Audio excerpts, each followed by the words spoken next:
فأنا ناصح لإخواني بالصدع بالحق تبيض وجوههم. السكوت في مسألة الحزبية يضرها، فاصدع بما تؤمر وأعرض عن المشركين.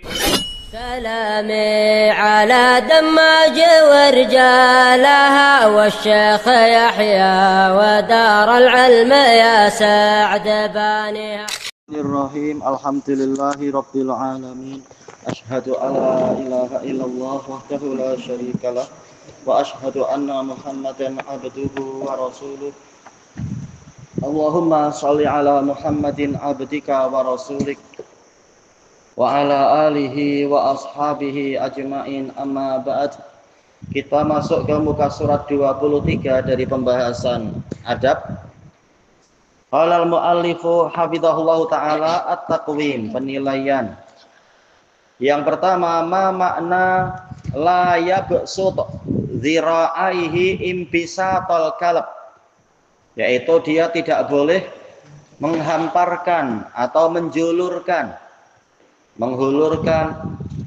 lengan bawahnya seperti anjing ketika menghulurkan lengannya. Maksudnya macam mana? Ya, atau mungkin terkadang lebih ke depan lagi kakinya, kaki depannya. Nah, tangannya juga meniru macam itu. Tidak boleh. Tetapi kedua telapak tangannya di dekat telinga atau di dekat pundak ketika sujud itu. Sehingga perutnya memang jauh dari tanah dan tidak menempel ke pahanya. Lain dengan cara hewan-hewan. Yang kedua, halil muslim yatashabbahu bil hayawanat. Apakah muslim itu menyerupakan diri dengan hewan-hewan? Jawabannya apa? Tidak boleh. Ini dibahas panjang lebar oleh Syekhul Islam di dalam kitab Iqtidas Shiratil Mustaqim. Tidak boleh kita meniru hewan, terutamanya lagi di dalam sholat. Kemudian as-salis, yang ketiga, ma hukmu ittikhadil sutrah fi shalah. Apa hukum mengambil, yaitu memakai sutrah di dalam sholat? Hukumnya apa? Iya, hukumnya wajib menurut pendapat yang rajih. Kalau jumhur mengatakan mustahab karena ada satu atau dua dalil yang masih mungkin untuk ditakwil.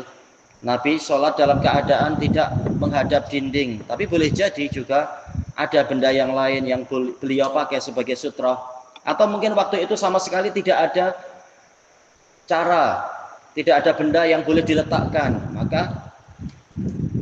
maka ini udzur. Sementara dalil yang lain banyak sekali yang menunjukkan memakai sutrah itu wajib, dan kalau tidak memakai sutrah itu bahaya, sholatnya akan terpotong. Maka yang rajih memang wajib. Yang keempat, hal yattakhidul ma'mumun sutratan fi sholatil jamaah. Apakah para makmum perlu meletakkan sutrah dalam sholat jamaah? Am annaha takfihim sutratul imam, ataukah cukup bagi mereka sutrahnya imam? Iya, cukup. Imam yang punya sutrah, makmum gimana? Iya, tidak perlu. Karena sutrahnya imam itu menjadi sutrah bagi makmum juga. Cukup imamnya saja yang pakai sutrah, sebagaimana bab khusus yang disebutkan oleh Imam Bukhari. Beliau berdalilkan dengan hadis Ibnu Abbas muttafaqun alaih. Hadis Ibnu Abbas, hanya imam yang memiliki sutrah, para makmum tidak perlu selama mereka sholat berjamaah. Tapi kalau imam sudah salam, yang tertinggal berdiri, dia menyelesaikan sendiri-sendiri, berarti dia perlu mencari sutrah yang dimudahkan, tak perlu pergi jauh-jauh. Karena keumuman dalil apa itu? Wal yadnu minha, mendekat ke sutrah, cari sutrah. Kemudian yang kelima, kam takunul masafah, berapa jarak baina maudhi'i sujudik, antara tempat sujud Anda wa bainal sutrah, wa bainas sutrah, dengan sutrah jaraknya berapa? Iya, mamarusyah, yaitu jarak seperti tempat yang mungkin dilewati kambing, walaupun jelas kambing tak boleh lewat. Sebagaimana dalam hadis Salamah ibnul Aqwa. Maksudnya tempat sujud bagaimana? Tempat meletakkan kepala ketika sujud. Kemudian yang keenam, ma miqdaru sutratil wajibah. Berapa kadar sutrah yang diwajibkan itu? Ukurannya macam mana ya? Iya, minimal adalah sulusai dhira', 2/3 dhira'. Karena keumuman hadis apa itu? Hadis muakhiratir rahl, yaitu menghadap ke benda yang ketinggiannya bagaikan sandaran kendaraan. Sandaran kita kalau kita naik kendaraan. Inilah yang wajib. Kemudian nasyato. Nasyato artinya apa ya? Kerajinan kah atau semangat? Mahiyal asya'ul lati idza marrat bainal musalli. Apa saja benda yang jika lewat di hadapan orang yang sholat wa baina sutrati, antara orang yang sholat dengan sutrahnya, fa sholatuhu batilah, sholatnya batal. Apa? Ya. Keledai, apa lagi? Iya, wanita yang sudah balik, apa lagi? Iya, yang anjing hitam. Adapun yang lain-lain maka tidak membatalkan, tetapi membuat pahalanya jadi berkurang. Sekarang kita masuk ke muka surat 24. Ad-Darsul Ashir, pelajaran yang ke-10. Wa min adabis shalah, termasuk dari adab-adab salat. Jelas ini pelajaran adab ya, bukan betul-betul membahas fikihnya. Fikih secara terperinci dalam daras fikih, tapi ini dari sisi adab.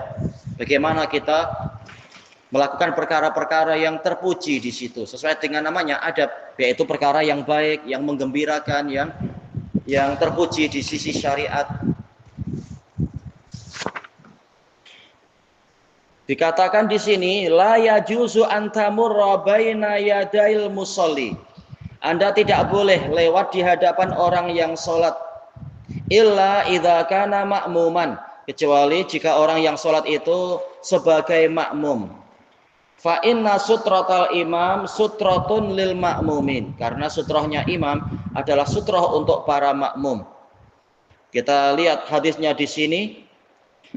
An Abi Juhaim radhiyallahu anhu qala Rasulullah sallallahu alaihi wasallam. Cuma anak belum hafal nama sahabat ini. Lau ya'lamul maru baina yadayil musalli, seandainya orang yang lewat itu dia tahu, orang yang lewat di hadapan orang yang sholat itu tahu, madza alaih, apa dosa yang akan menimpa dirinya, madza alaih, dosa yang menimpa dirinya. Lakana ayyaqifa arba'in, niscaya dia berdiri selama 40 masa, khairan lah, itu lebih baik untuknya, min ayyamurra baina yadaih, daripada dia lewat di hadapan orang yang sholat. Muttafaqun alaih. Tidak disebutkan dosanya seperti apa. Ini dikatakan balaghah, ilmu balaghah apa? Litahwil, untuk menakut-nakuti. Saking besarnya dosa sampai seakan-akan tidak terkata. Dan juga ayyaqifa arba'in, dia berdiri selama 40 masa. Tidak disebutkan tamyiznya 40, maksudnya hari atau bulan atau menit atau jam atau apa ini. Ini juga litahwil, untuk menakut-nakuti. Saking menakutkannya sampai tidak disebut.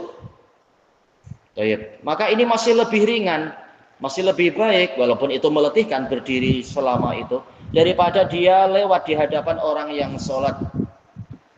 Bagaimana kalau memang saya ada keperluan, cari jalan yang lain, atau pandai-pandai lihat bagaimana caranya, daripada kita memikul dosa sebesar itu.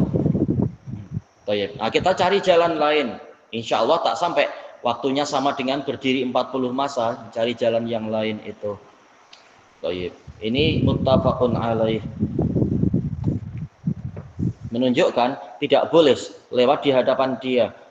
Bukankah di dalam hadis mengatakan apa itu? Fa inna lau taftahu amalas syaitan. Ucapan andai kata ini membuka pintu setan. Kenapa di sini Nabi mengatakan lau, andai kata? Nah, ini jelas tujuannya bukan untuk i'tirad alal maqadir, bukan untuk membantah takdir, tetapi untuk menjelaskan bahayanya orang yang berbuat seperti itu. Baik, ini sedang menjelaskan syariat, bukan menyesalkan takdir yang telah lampau, bukan. Dan ini dalilnya bersifat umum. Apakah orang yang sholat itu dia memakai sutroh ataukah tidak? Terutama kalau kita ikut pendapat jumhur, sutroh itu tidak wajib. Tapi tetap dia punya hak, punya kehormatan. Dia sedang bermunajat dengan Allah. Jangan kita jalan terlalu dekat di hadapan dia. Kemudian wa an Abdullah bin Abbas radhiyallahu anhuma. Qal aqbaltu raqiban, saya datang dalam keadaan berkendara ala himarin atan, di atas keledai betina. Atan artinya betina. Nah, tulis.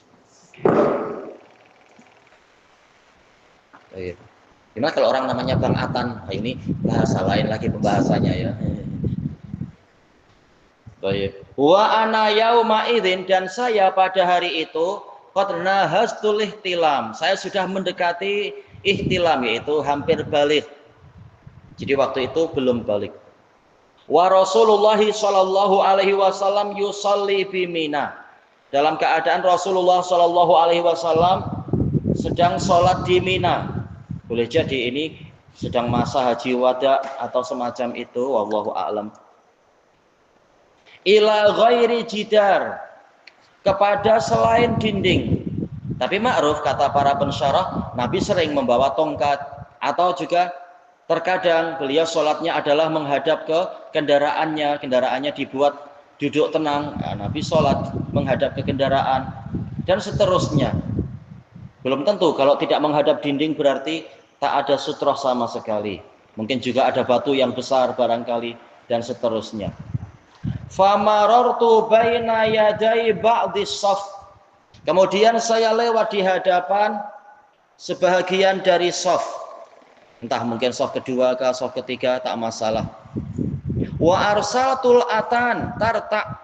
Saya melepaskan keledai betina tadi untuk merumput, cari-cari makanan di sana. Apakah tidak takut dia hilang? Mungkin sudah jinak, atau mungkin maksudnya ya diikat di tempat-tempat di dekat-dekat situ, diikat ke semak-semak, ya. Apa? Marartu, melewati. Baik. Fadakhaltu fi shaf, kemudian saya masuk ke dalam shaf, ya, tidak sendirian di belakang selama masih memungkinkan. Jelas kalau kita di tanah lapang masih mungkin untuk masuk ke dalam shaf, tidak perlu sendirian di belakang shaf. Falam yungkar dzalika aneh ya, harusnya yungkir lah ya, tak mungkin yungkar kemudian naibul fa'il tapi fa'ilnya ada yaitu ahadun. Akhirnya yungkir. Falam yungkir dzalika alayya ahad, sebagaimana yang dilewati beberapa malam yang lampau di Sahih Bukhari itu, dari Sahih Bukhari yang malam. Falam yungkir, ini paling harokatnya keliru. Falam yungkir dzalika alayya ahad, tidak ada seorang pun yang mengingkari saya terhadap perbuatan saya tadi. Menunjukkan bahwasanya seperti ini boleh lewat di antara orang yang sedang sholat tetapi di dalam shaf, bukan di hadapan imam. Kecuali tentunya kalau dikhawatirkan mengganggu, bolak-balik seperti sebagian kanak-kanak yang lari berbolak-balik di hadapan di shaf-shaf itu, kejar mengejar atau menyorok, ini tentunya mengganggu. Kalau sekedar motif-motif kain saja itu mengganggu orang yang sholat, bagaimana dengan yang betul-betul bergerak ke sana kemari, yang mana Nabi melarang yang mana Nabi tidak suka memakai baju dalam keadaan banyak motif-motifnya, banyak corak yang dikhawatirkan akan menyibukkan pikiran, apalagi yang betul-betul bergerak. Tapi kalau sekedar sesuai keperluan, sekedar melintas, mau ke bilik air atau baru datang dari luar ingin segera masuk ke shaf, cari tempat kosong di depan, ini tidak masalah. Yang penting tidak memotong, tidak melintas di hadapan imam. Disebutkan di sini muttafaqun alaih. Wal atan ungsal himar. Atan itu adalah betinanya keledai, keledai betina. Kemudian at-taqwim, penilaian. Yang pertama, hal tattakhidhu sutrata fil masajidi wal buyut. Apakah Anda mau letakkan sutra di masjid-masjid, demikian pula di rumah-rumah? Am annaha khassatun bil fadha, ataukah sutra itu hanya khusus di tanah lapang? Siapa sekarang? Ahmad, jawabannya apa? Iya, saya meletakkan sutra dimanapun saya berada ketika memerlukan, di masjid kah, atau di rumah, atau di tanah lapang, atau di berbagai tempat yang lain. Karena Nabi menyuruh untuk seperti itu, jangan sampai setan lewat di hadapan kita, sholat terpotong tanpa kita sadari. Ini bersifat umum dalilnya. Tayyib ilahuna wallahu a'lam.